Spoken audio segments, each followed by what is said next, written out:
नमस्कार दोस्तों, मैं करीम पठान स्वागत करता हूँ आपका इंडियन आयुर्वेदिक डोनगांव में। दोस्तों, जैसे कि आप सभी को पता है कि इंडियन आयुर्वेदिक डोनगांव में बहुत ज़्यादा और बहुत अच्छे कस्टमरों को रिज़ल्ट आता है। वैसे ही आज की इस वीडियो में हमारे जो एक पेशेंट है उनको कुछ बहुत ही बेहतरीन रिज़ल्ट आया है, तो मैं उनसे ज़रूर आपको रूबरू करवाना चाहूँगा, मिलवाना चाहूँगा। और इंडियन आयुर्वेदा के जो हकीम हैं, जिनको आयुर्वेद का गुरु कहा जाता है, साबिर फैज़ी सर भी यहाँ पर हैं। तो साबिर फैज़ी सर का भी इस वीडियो में मैं वेलकम करता हूँ, और हमारे जो पेशेंट्स हैं उनका भी मैं तहे दिल से इस वीडियो में वेलकम करता हूँ। तो जानेंगे हम सर के माध्यम से। सर, आपका नाम बताइए और आपको क्या तकलीफ थी, और इंडियन आयुर्वेदा के ट्रीटमेंट लेने के बाद आपको कैसे आराम महसूस हुआ, प्लीज़ सर। माझं नाव प्रदीप पंडितकर, राहणार डोनगाव। मला 2011ला MRI करावा लागला होता।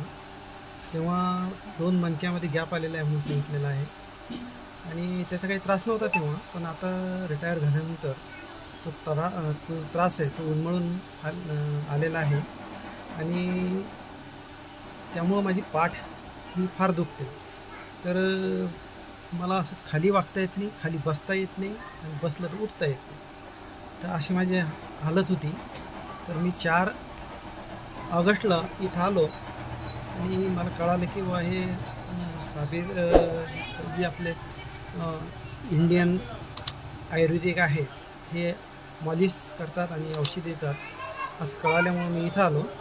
आणि मी आतापर्यंत 3 मॉलिश करून घेतलेले आहे। पहिल्या मॉलिशला जवळपास 50% फरक पडला, खाली वागता येऊ लागलं, पण अधूनमधून शिनक निघायची पाठीतून। परत 8 दिवसानंतर दुसरी मालिश केली, आणि आयुर्वेदिक औषध चालूच आहे त्याच्यासोबत। तर त्यामुळं मला दुसऱ्या मालिशमध्ये एकदम चांगला फरक पडला, आणि आज तिसरी मालिश केलेली आहे। आता तुम्हाला त्रास जाणवतच नाही, असं वाटतही नाही माझं पाठ दुखत आहे म्हणून। तर असा मला अनुभव आलेला आहे, आणि आपल्याला कोणाला जर असा त्रास असेल तर एक वेळ येऊन खात्री करायला हरकत नाही, आणि त्याचा उपयोग आयुर्वेदिक औषधाचा उपयोग घ्यायला हरकत नाही, आणि जर फरक पडला तर चांगलाच फरक पडतो एवढं।